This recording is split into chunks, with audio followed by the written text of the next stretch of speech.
Hello, Internet. Hello, Batard and Friends subscribers.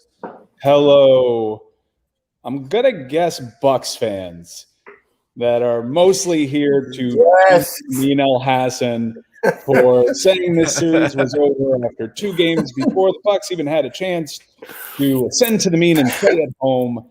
So, Amin, right away, your first words, because the Bucks proved you wrong quite quickly. You're welcome. That's the way you're going. I gave them the inspiration. No, I mean, look, hey, what am I supposed to say? All right, so they played better. Yes, they did some things differently. I thought offensively that really helped them get going, and gave them momentum. And I think that made them play better defensively than they've had in the previous 2 games. But also, I mean, I'm gonna just say this one more time. Giannis Antetokounmpo's leg looked like a flamingo's leg. Like it's unbelievable. And these are the first 2 40-point games back to back of his career, correct? Yes.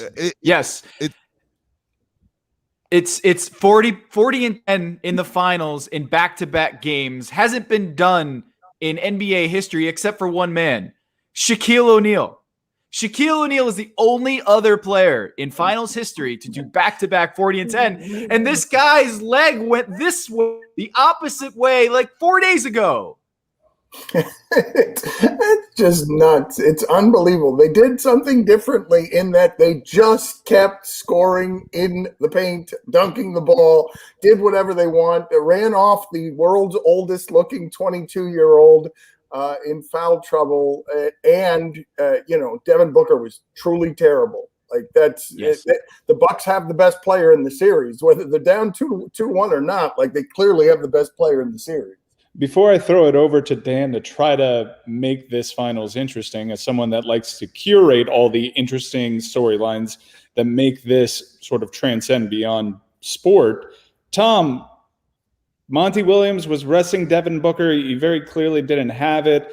Jeff Van Gundy theorized that it's a minutes thing going on with Devin Booker. What was your reaction to Devin Booker tonight? Yeah, I mean, everything that we've read in the scientific community about nose fractures is you got to load manage it. Just got to load manage nose fracture. That's the injury we're facing with here. I have no idea why there's no rest here. Like I think Monty Williams was just like he's having a game.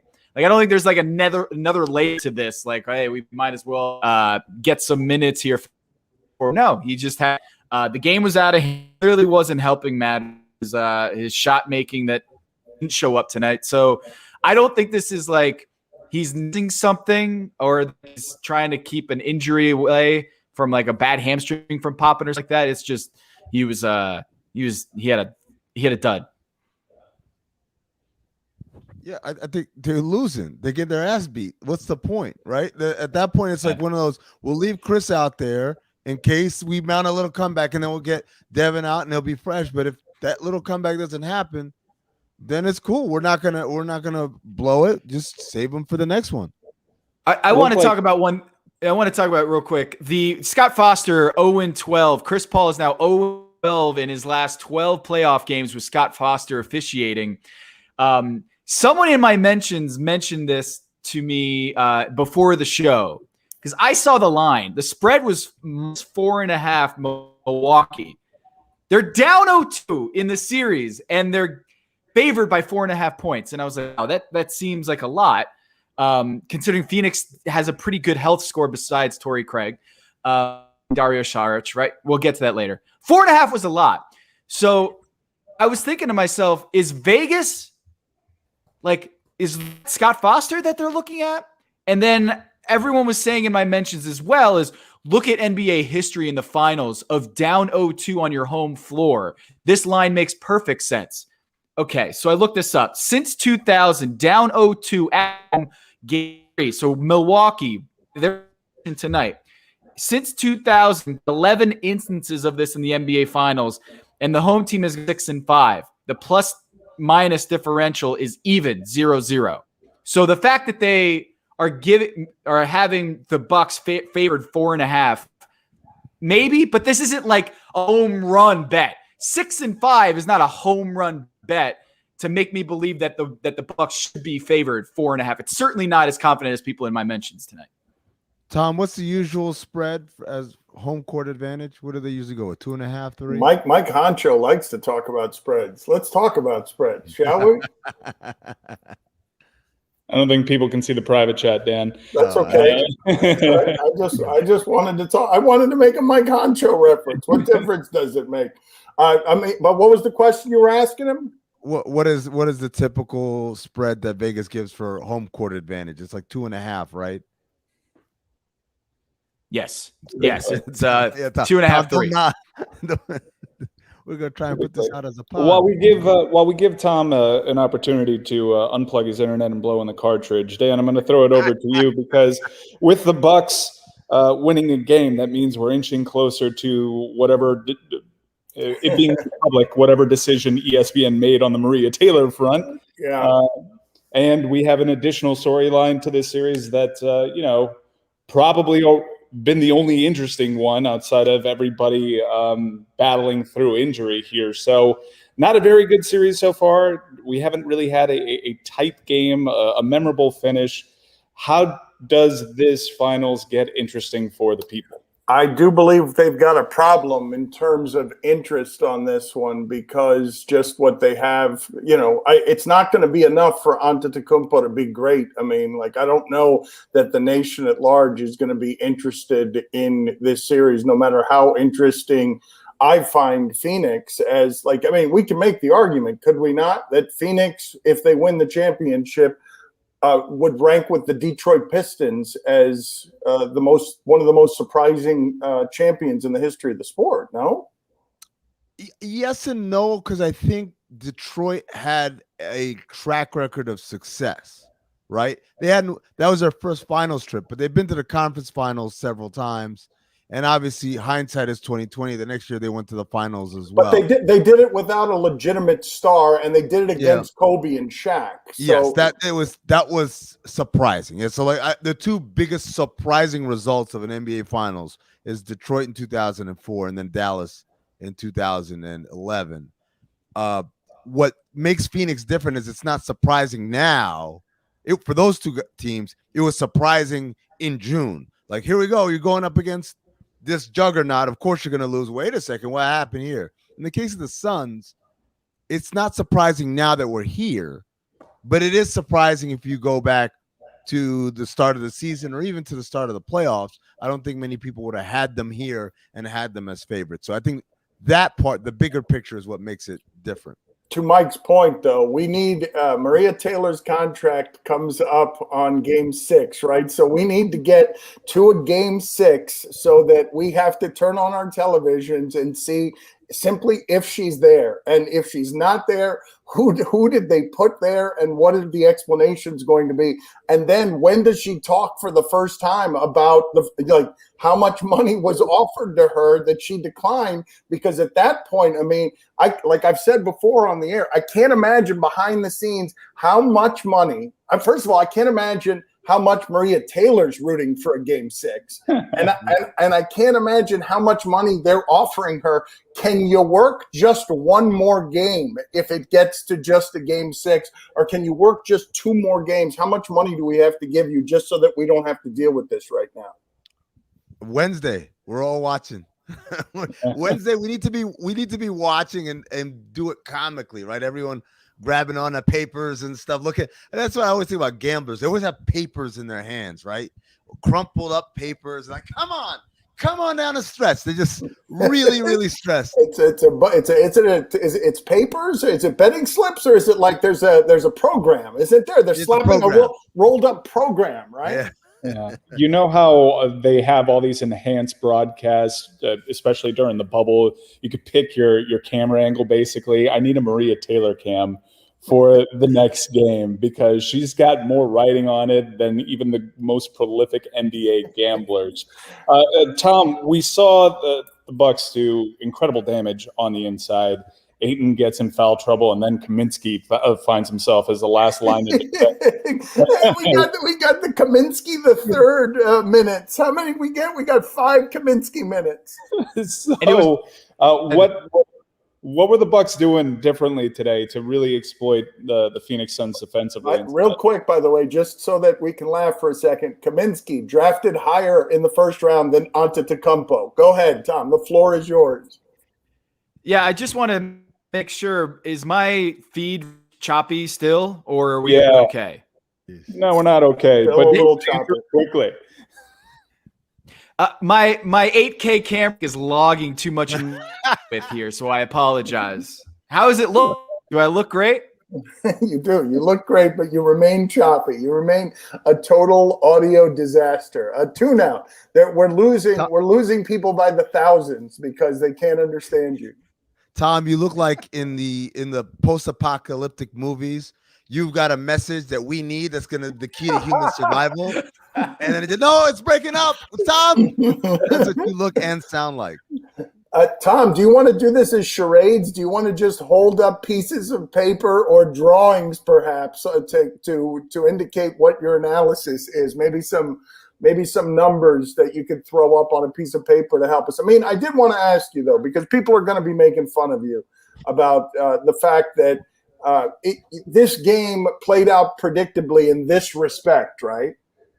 The Milwaukee Bucks, with their season on the line, played a desperate game at the rim where Middleton got his free throws. You've been saying, like, how can you go 2 finals games without a free throw? They had all these second chance points. Like, it was one of those very obvious, you're at home. Both of these teams' benches are super thin, and you get the Bobby Portis energy game.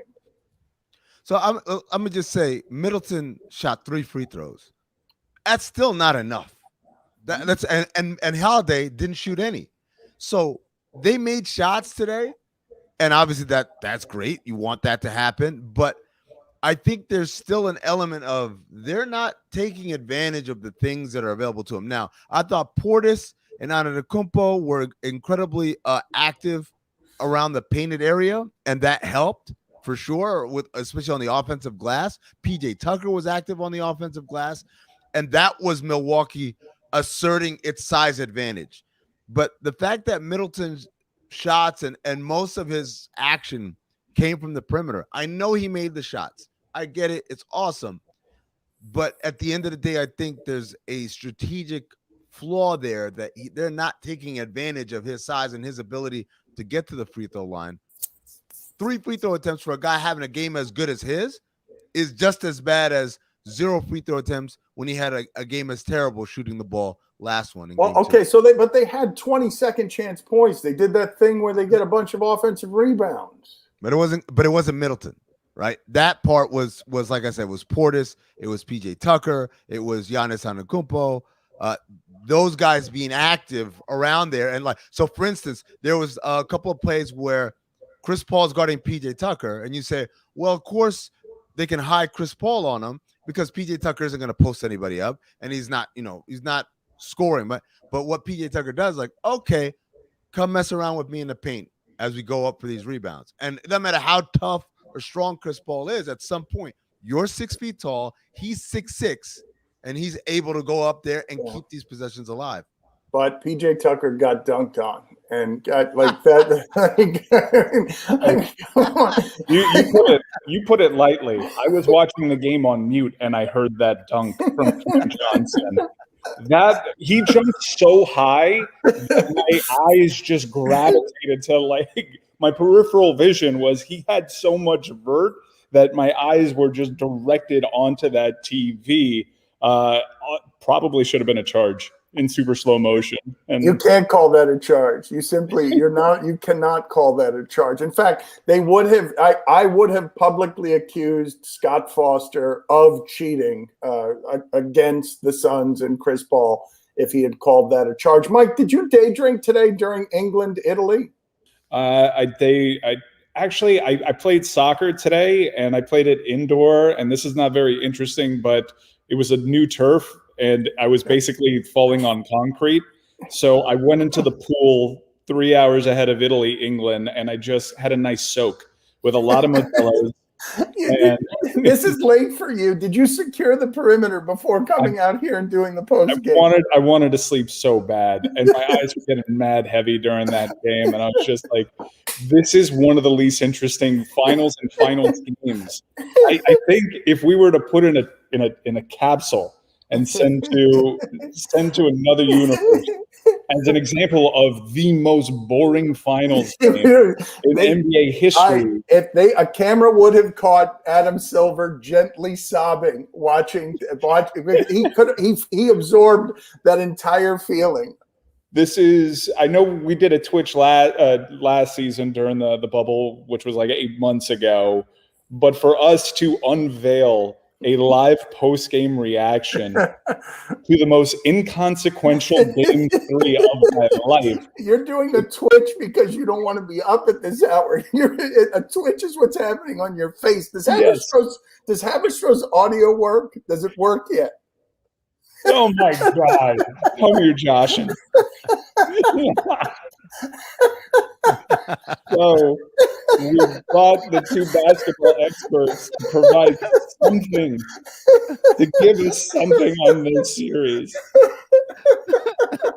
And the analytics guy can't figure out his microphone now. We're going to play charades with him.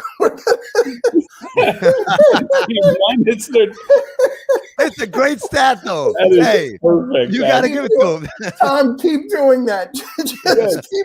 Keep doing it. Give us whatever you got on that front. Everyone's just here to make fun of Amin anyway. Because, honestly, that was terrible analysis by you. Even understanding, look, predicting basketball games, that nobody, it doesn't matter. That's not a way to measure anybody's expertise, whether they can get games right or wrong. But the idea that you would simply think that Milwaukee couldn't win a game in this series before they played a home game ignores a lot of history. I'm going to just say this. My biggest regret isn't the prediction, is that I didn't even do it eloquently. I think the part that's missing about my 2016 incorrect prediction is that it was so fucking eloquent. Like I was floating in there. The words were coming out of my mouth.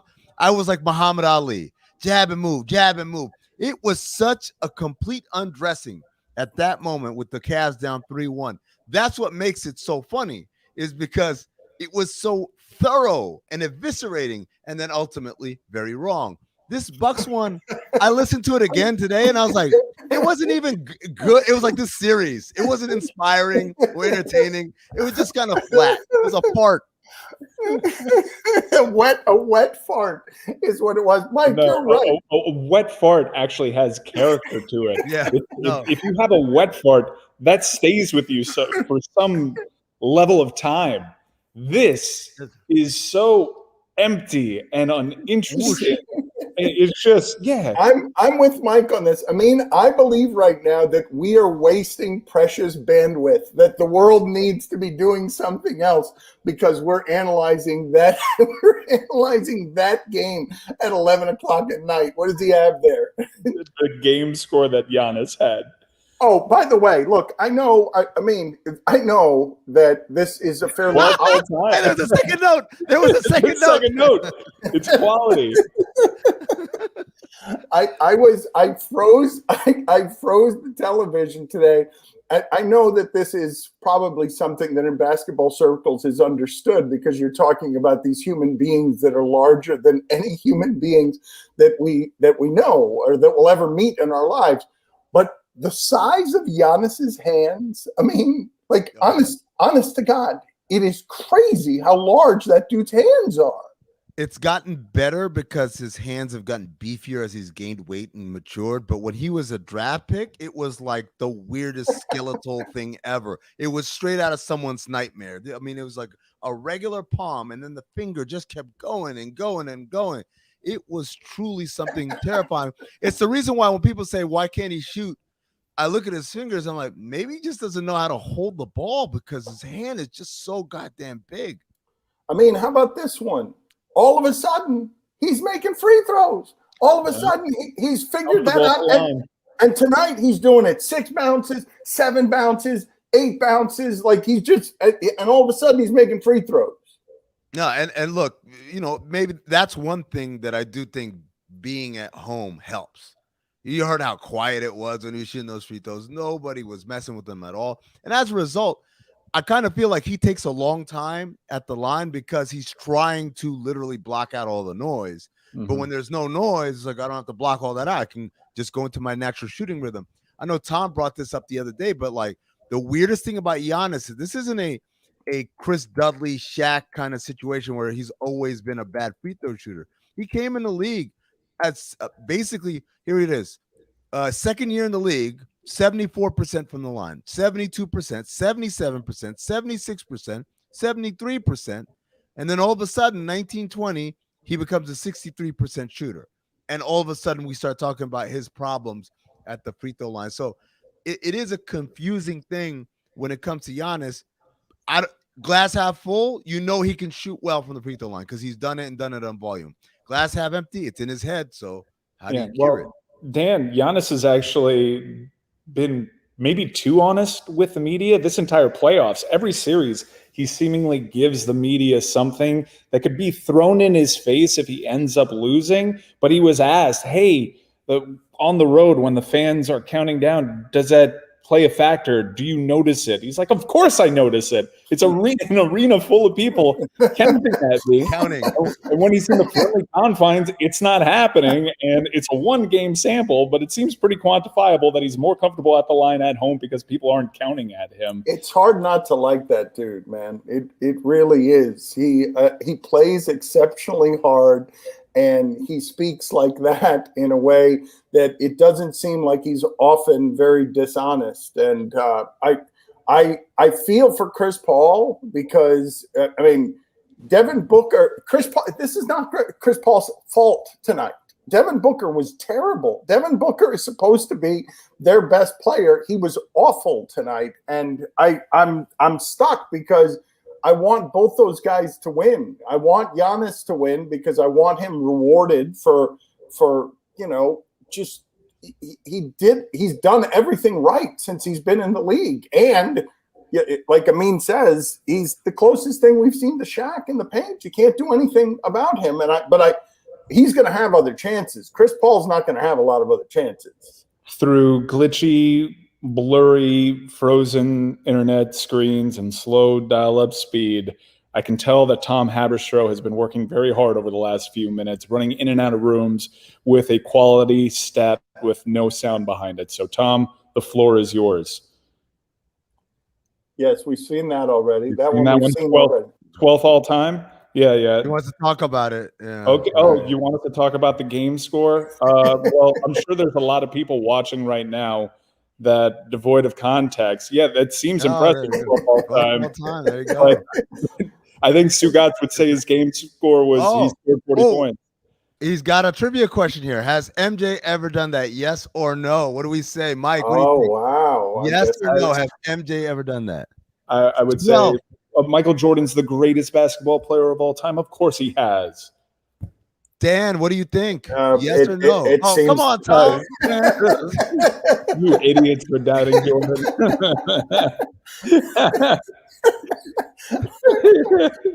Here we go. This one's right up Mike's alley. Has Steph ever done it? Yes or no? In the NBA Finals? No. Yes. No. Dan, Tom, pump the brakes. Dan, what do you think? Has Steph ever done it? I'm going to guess no, but I would have guessed no on Michael Jordan too, just because yes would have been too obvious. So I'm going yes. Let's see what we've got here, Tom. No, look at that with an exclamation point. Let me ask you this question, Amin. Does Steph help our team, the Team USA, beat Nigeria? How much better does Steph end up making Team USA if he's playing in that tournament? I mean, the problem isn't a talent thing. It's not like, if only Steph Curry were here, things are different. The problem is twofold. One, Nigeria hit a bunch of threes. Courtesy of, by the way, one Gabe Vincent. Thank you very much, Mike. 3 Heat players. It was a massive embarrassment for the country, but one giant step for Heat culture. 3 Heat players on the Nigerian team. Precious, KZ, and the legend, Gabe Vincent. I did not know. Hold him. I did not know that Gabe Vincent was on the Nigerian team. I did not know that. Put that on the poll, Guillermo. Did you know that Gabe Vincent was on the Nigerian team? Did you know that Mike Brown is coaching the Nigerian team? Because I learned that while it was on mute on the third screen. I feel so bad for Tom right now. What do you got, Tom? Has Kobe done that? I'm going to say there's only been, so we're going 1 through 12. We know MJ, we know Giannis has done it. I'm going to say no.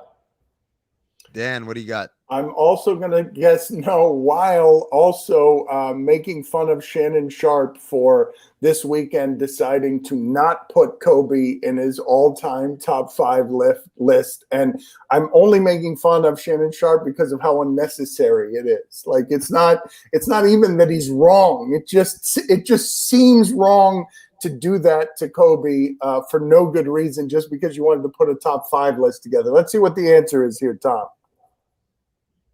No, look at that. Oh, okay. I guess it's too inefficient. Has KD done that? Yes. Yes, absolutely. Yeah, yes. for sure. That first game in Against the Cavs. 2017. Yeah. Boom. He was unbelievable. That was the one where it's like, damn. That was the game. Do you remember? It was game 3, actually, when he hit the shot and we said, wait, is he better than LeBron? Yeah. You did that in the first take Google Doc. You filled out their A block. I hate that so much. There really is a Google Doc somewhere at ESPN where it's just a formula. A guy hits a shot and it spits out, is that guy now better than LeBron? I see. You got it as a Google Doc, Dan. I have it as one of those 1950s computers that's the size of an entire room. And it prints out in dot matrix. Zeep, zeep, zeep, zeep. And it's a little piece of paper, and they tear it off and look at it. Is he better than LeBron now? They run in to the first take booth. I'd venture a guess that this NBA Finals Game 3 was maybe he's gonna rip it. Best, the 4th most interesting thing in sports that happened today. At best. Right? Because we should have gone live after Vinny Del Negro was oddly emotional after winning a playoff against John Smoltz at the American Century Championship. Did he win that? I was going to send you something. When you guys were on that text string and you were celebrating Marty Fish, I saw that Vinny Del Negro was like 18th or 19th, and I'm like, you better watch him. Watch out for Vinny Del Negro. He's a golfing ass motherfucker. Let me say that right now. Vinny is a golf. Is Vinny Del Negro a golfing ass motherfucker? Yes. I'm gonna tell you right now, it's Vinny Del, in no particular order, but Vinny Del Negro, Ray Allen, J.R. Smith, and J.R. Smith, one of the greatest golfing non-golfers. I don't believe you. I don't believe you. Wait, there you go. Look at Tom. Yeah. J.R. Smith. J.R. Smith is amazing. We turned Tom Haberstroh into our own personal teller. He's a mime. He's a prop analyst. It's a new lane for you, Haberstroh. The basketball mime. Nobody is doing it that way. Yeah. Mike, I had a tweet. I had a tweet today after the Euro Cup final. I said the racism in England tonight is going to be super extra. Oh God! Dude, I hate England. I always want them to lose every single time. But when it was like 3 black players in a row, I was like, oh Lord, not like this. No.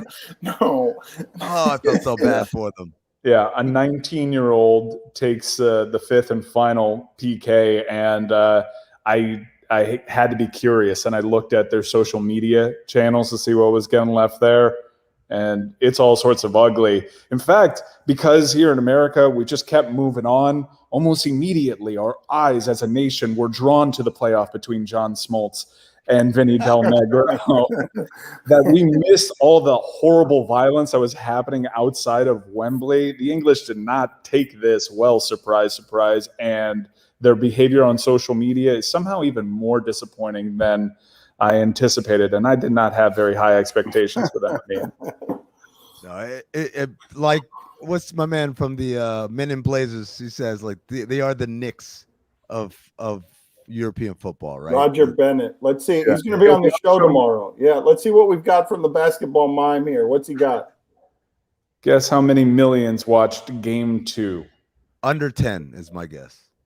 Under 10 million. Oh, is it going to be terrible? Is it going to be like 6 million? Is it going to be a bad number? How bad is it going to be? So the trick that, ESPN wouldn't release it, or Nielsen, so it had to be bad.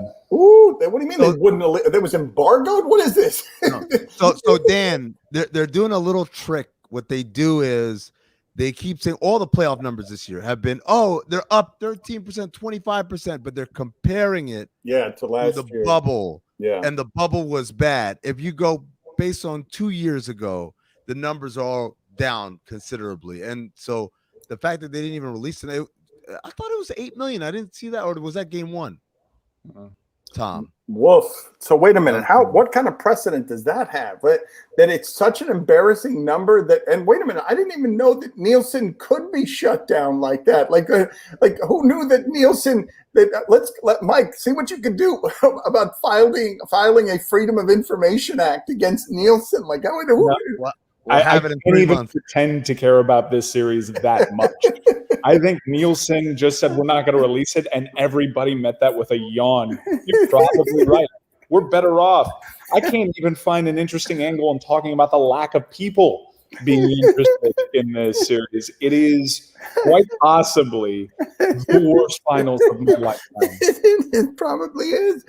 I think people really hated previously. I mean, that Detroit San Antonio final, but at least it went 7 games. Yeah. Like it was good basketball. Or no, I take that back. It wasn't good basketball. It was competitive basketball. It was boring because every game was like 79 to 77. Look at this. We got a graphics guy from First Take. We woke up and put worst finals ever. Yes, I believe we can say that now. You're working well in these windows. You're doing well. We've seen embargoes before when like there's a big studio picture and they just refuse to let any of the critics review it. And I think that's what's kind of happening. Wait a minute. Why is Nielsen not releasing? Who are they protecting? Nielsen does not have a vested interest in basketball or in ESPN. Why would Nielsen not be putting out whatever the numbers are? So, Tom, to be fair, I found I sound like Stugotz. I went to tvratings.com and I found a preliminary number of 7 million viewers for game 2. So, and that was up a tick from game 1, by the way. Woof. That was people like, let me see what's going on. It's interesting that you were saying compared to the bubble, obviously a lot going on, a lot more competition in the sports calendar. The pandemic was surging, kind of like it is now. There was an election cycle, all these excuses, right? To take it into a direction other than the NBA Finals, because, again, this is the worst one of all time. It's terrible. I can't even believe we're still talking about it. The box office numbers for Fast and Furious were being held up as a success, right? But when you see the rest of the franchise, it's a downward trajectory, and Black Widow just came out and dropped a bomb, like in the positive sense, like $80 million in the box office, but Disney, with Disney Plus, had a stroke of genius because HBO Max has been releasing these films for free via the HBO Max app for 30 days. With the premiere access, Disney has got an additional $60 million in box office to couple with the $80 million in traditional box office from Black Widow. It is a mega hit. They never released those numbers. That the fact that they did that to say how much money they made off of streams is revolutionary, but it's also designed to they wanted to make Black Widow the biggest box office success of post-pandemic America. And that's how they got there, because if it's just regular box office, I think Fast 9 has them beat. Mike, give me a review. You were watching it. You said Suns Bucks only made your third television. So you said Black Widow was on one of the televisions. Yeah, Black Widow was. I enjoyed it. It was good action, good ensemble cast. It's funny, like this was supposed to be a film about Scarlett Johansson's character and really making Scarlett the focal point because she was kind of a real small part of the Avengers films. She had a story arc, but spoiler alert, everybody. But I'm not going to give away any plot points, but what was supposed to be a film to really build out a robust character with Black Widow ended up being, once again, Black Widow's in the passenger seat while someone else takes her movie right out from under her. And that's what happens in this film. It's a great ensemble cast. They take the movie from her. It was a good story, and the after credits scene kind of delivered. Have you been watching Loki? I saw the first episode, so no, I haven't been watching everything. It's tremendous. It is. It's funny now. We're seeing these Marvel TV shows come out, and they're not all created equally. Like WandaVision was so creative and so outside of the box, and then Falcon and Winter Soldier was like it's like Stugotz's wet dream, right? It's an 80s action movie, a lot of banter, a lot of exposition. It's a Cinephobe actually wet dream. Why am I saying? Yeah. Why did I go to Stugotz? Yeah, I gave up on that one, but I will say here is one minor hint at a spoiler. If you watch Falcon and the Winter Soldier, you'll appreciate the after credits special scene because I had to do some Googling with a character that showed up in there.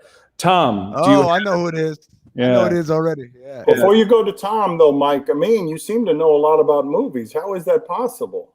Well, Dan, I'm glad you asked. You see, I have a podcast. It's called Cinephobe. I watch movies with Zach Harper that are poorly rated on Rotten Tomatoes, and then we try to ascertain whether they're accurately poorly rated, or perhaps, maybe, just maybe, they didn't get a fair shake, kind of like the Milwaukee Bucks didn't get a fair shake from me the other day. So it's Cinephobe, produced by Anthony Mays, wherever you get podcasts. This week, Killing Season, starring John Travolta and Robert De Niro, a movie where somehow Robert De Niro plays a Southern guy, and he's got his accent isn't nearly as good as John Travolta's Serbian accent. That's right, ladies and gentlemen. His accent isn't quite as good as Travolta's Serbian accent. Go ahead and give can you give Dan and Tom and the people watching on this stream, which has to be 12 people, because the only thing I'd rather do less than actually watch the NBA Finals is watch people talk about this NBA Finals. So can you give the people watching us talk about the NBA Finals the plot to Killing Season, because it'll get you to buy in.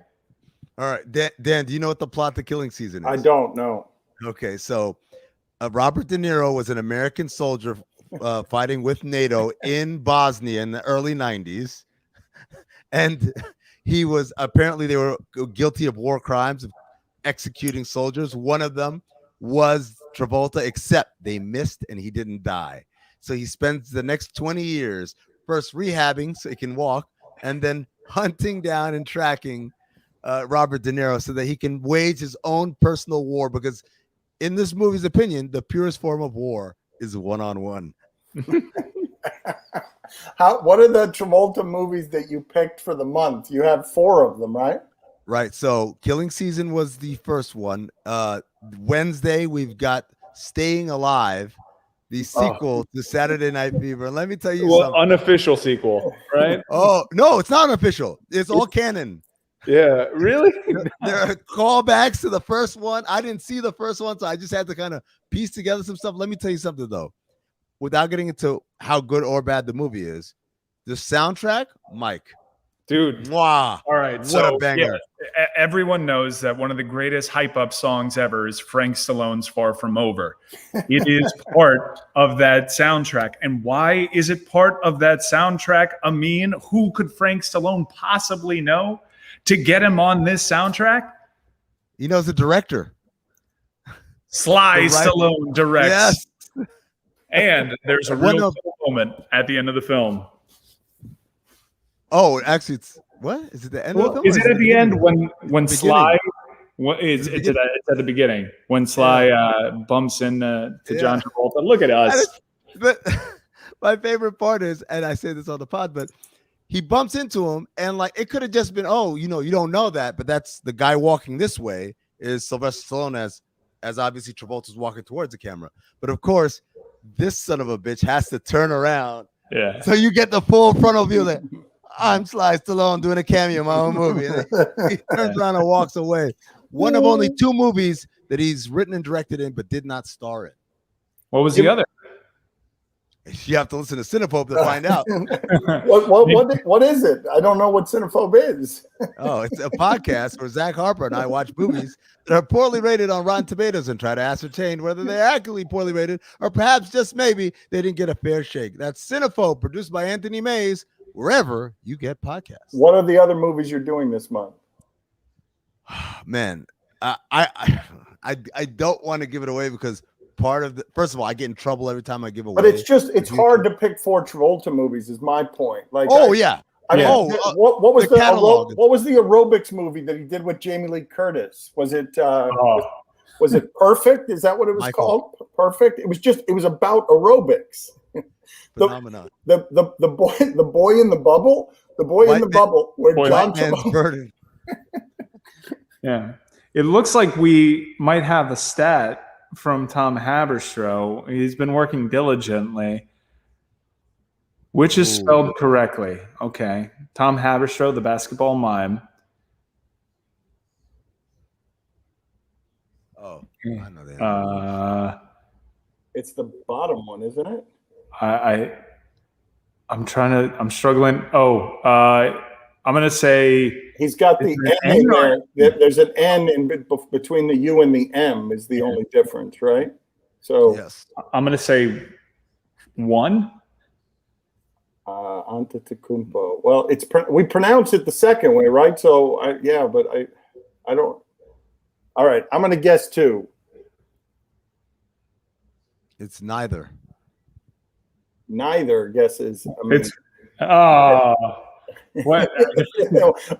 We've enraged the mime. The mime is enraged. Man, I'm actually really good at this basketball analytics charades. Low key. Wait, is red good? Is red bad?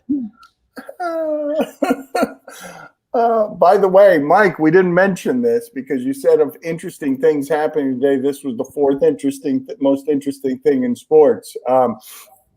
Super interesting what's going on in Cuba right now because in our lifetime, for those of you who have not fled to find freedom or, just gotten used to freedom and then see what happens on January 6th and are like shaken by it because you don't imagine that something like that can happen in this country.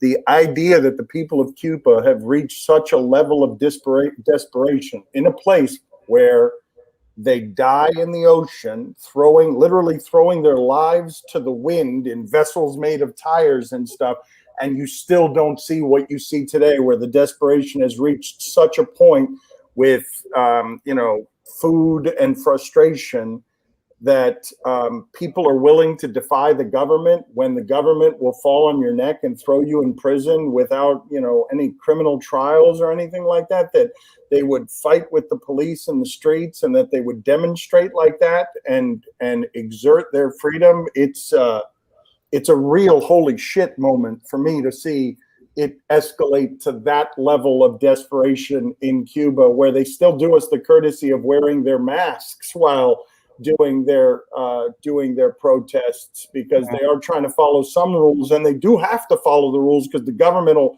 put a knee on your neck. I don't know, Mike, if your family was talking about this or if it was something that was sweeping through your household at all, but it was pretty overwhelming to see. It was, Dan, not to make a joke out of it, but it cut into the playoff between John Smoltz and Vinny Del Negro when I was watching the playoff between them. And then I saw what was going on. I was following it on social media. We've seen plenty of this. And I would say that they're probably wearing masks because I'm guessing the vaccine distribution in Cuba is probably lacking. Not many countries are as lucky as us here in the United States, but we've seen SOS Colombia. We've seen SOS Venezuela numerous times here. So this is the first time for me personally, even though I have plenty of Venezuelan friends and family and Colombian friends and that I consider family, this is the first time that it's come here home. And a lot of local politicians, many of which we probably don't agree on a lot, are seizing this opportunity and to get the word out there and get Washington and the American government involved. I don't know if that's going to happen, especially with Joe Biden, who's obviously was a part of the Obama administration. But we'll see. This is the first time that we've actually seen the people, now that the Castro family has ceded some power there, we've actually seen the people take to the streets in open defiance of this government. And for me, that was the seeds of change that we were all hoping for when Fidel Castro passed away several years ago. We kind of envisioned, look, freedom is going to somehow look like that. Is this the seeds of a free Cuba? I'm hopeful, but given how the other SOS experiences in South America have gone, I guess I can't be too hopeful, Dan. I mean, not to make it too serious around here, but I know that you and I have talked a lot off air because you come from an understanding of what it's like to have limits around freedom. You come from oppression. And I just think that a lot of people watching this, because me and Mike, our pain is borrowed. Our families endured the issues. We didn't endure the issues. They got us this freedom and they made the sacrifices. But in the case of my parents, it's, leaving Cuba at 15 and 16 years old without knowing if they're going to see their family again, and then seeing them 10 years later. And many families, it doesn't even end up happening. I know that you know this experience, what it is to not have freedom. And I know that we haven't talked very much about it on air, and I would like people to hear from you on the subject because I know that you're passionate about it. Yeah, and apologies to Chad Henne, who points out that Bobby Portis is on SportsCenter right now, and I'm mad that I'm missing this. But Dan, I kind of went through a little bit of it a couple of years ago, 2 years ago, when Sudan had its big revolution. And for us, the weird thing, the scenes that you're describing in Cuba, in Sudan, it was nonviolent. And I was living in Sudan when the former regime took control in 1989, when there were curfews and rations, and people were getting shot on sight and all those kinds of things. And the longer things lasted and the worse things got, I got really heavy hearted that I knew the only way this thing happens as far as a revolution is with a lot of bloodshed, with a lot that people just get fed up, and then you get a full on kind of violence in the streets. And so 2 years ago, to watch something start in December of 2018 and work its way up to June of 2019, and it never turned violent, not from the protester side, not even when the government became very violent on its own people and unleashed the militias that they used for ethnic cleansing in the West in the streets of Khartoum and killing, again, peaceful protesters. That's what the people in Cuba are risking when yes. they go like that. Yeah. I don't think that people necessarily understand that the reason that doesn't happen, the desperation's been there for a long time. The reason that doesn't happen is because there's the possibility that there can be death without remorse. Like there's already been violence to people. There was a viral video of a Cuban rapper that was rapping in open defiance of the government, and the government breaking down his door and taking him into custody because he was sending his message along social media. But back to Amin. No, I mean, and again, it's that's the thing that those people know, and to think they're still willing to go outside and do it anyway. That this is because I think people, no offense, particularly white people, don't really understand the extent that governments will go to inflict pain on its population, right? I feel like people of color, we understand that here in America because, again, the police are an extension of the government, and they do this routinely. but there's always kind of a reaction for white people. They're like, oh, but what did you do wrong? Or surely there should have been something that kind of solicited that. But when you talk internationally, what's happening in Cuba, what happened in Sudan, all of these countries, I think most of the citizenry understand and accept our government is a piece of shit. And if we do something that does not make them feel comfortable, they won't hesitate to use this kind of lethal force, excessive force on people who are just merely crying out for freedom and for help. So, it's painful for me to watch, because I don't know how you guys feel right now. What I felt 2 years ago was, should I be there? Am I a coward for not going back and standing with everybody else? Or does that not do any good? Is that just kind of a symbolic gesture, but with little accomplishment behind it? I feel like we've unfairly boxed Tom Haberstroh out. Tom, as best you can, can you surmise U.S.-Cuba relations over the last generation or so? We give you the floor.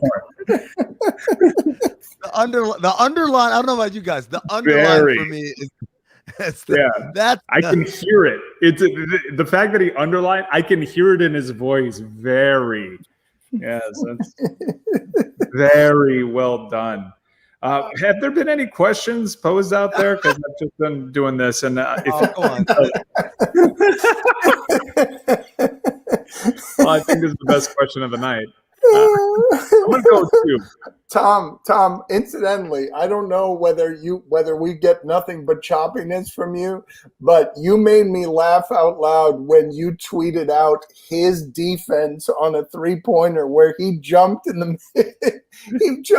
paint on defense on a it was I mean, you try and explain this. If we can't hear Tom, I've never seen a player further away from where the shot was being taken jump up to get a hand nowhere near the shooter's face before. This is my favorite meme from the playoffs by far. That's Nassus after playing 2 minutes thinking he has hold it up. I need to see the spelling on that. Was it one or two? It's one N. Oh, damn it it. Is. And I married a Greek. That's a bummer. Is he cap tied to Greece, or can he play for Nigeria? I think there's something coming along with the rule changes that some NBA players may be able to play for Nigeria. So this is a really interesting thing, but more interesting on the women's side, right? We know Nneka Ogwumike, former league MVP, one of the best players in the league. She was left off of Team USA, and it caused this great big hubbub. A lot of people came out publicly and said this is was it a hubbub? It was a hubbub. It escalated to a hubbub. It wasn't a hullabaloo. It was a hubbub. No, it was not a hullabaloo. Not quite a hullabaloo, but it did get to a hubbub. So everyone's upset she didn't make the team. She was slighted, etc. The latest rumor, and I got to talk to Chiney to confirm this. The latest rumor is that both Nneka and Chiney are going to play for Team Nigeria, who are in USA's group in the Olympics, which to me, if I'm FIBA, what better kind of must-see TV kind of event planning can you have than to have the revenge of the Ogwumikes against Team USA? I'm here for it.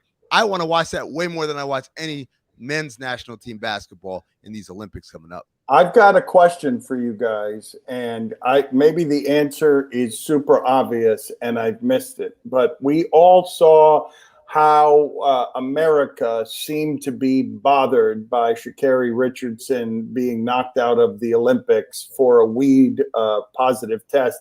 And my question to you is, and it's a serious question, and maybe there's an obvious answer, how the hell is our USA basketball team going to play in that tournament if they're testing for weed?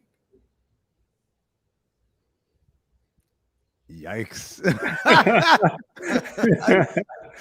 Okay, there's not an obvious answer to that. Like there's not there. Like we just got done talking to Matt Sullivan, who said that Kevin Durant smoked even more weed than you imagine that he smokes. Like, is that because that's such a profitable thing that there's no getting in the way of it? Basketball doctors.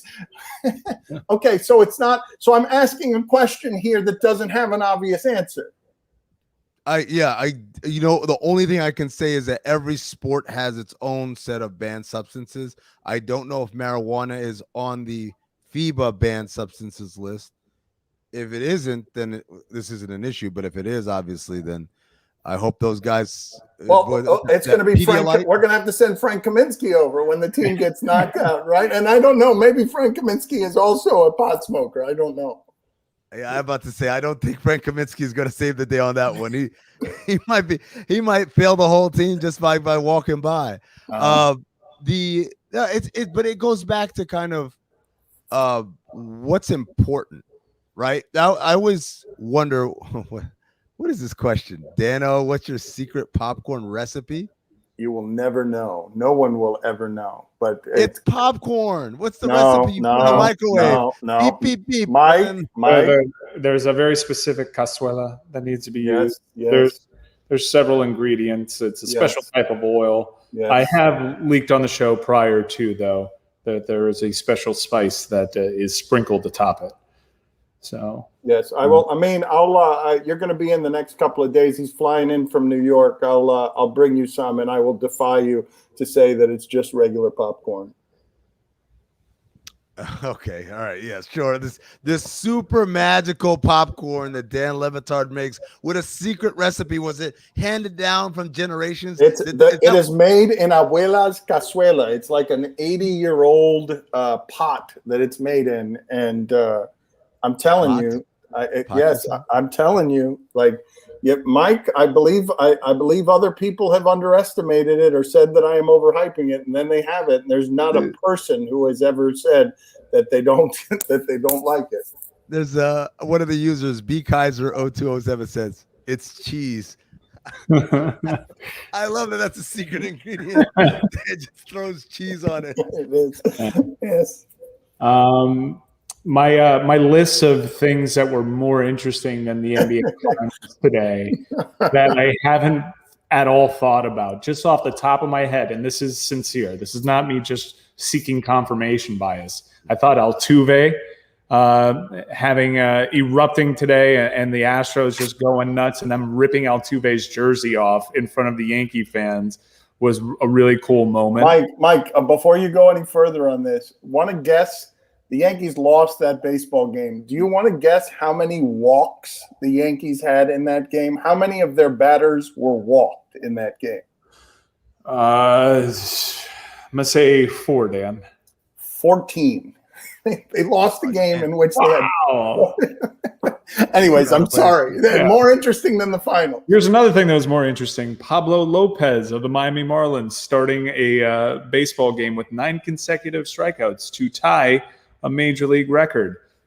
Did you know that, Dan? And he tied from earlier this season, right? Somebody else struck out 9 guys in a row earlier this season. There was another Marlin. I have trivia now, Tom. I'm taking your I'm taking your real estate. There was another Marlin in franchise history to strike out 9 consecutive batters, though it wasn't to lead off a game. Dan, your guess as to what Marlin that was? Ask me the question again. I was distracted by Tom mugging for the camera.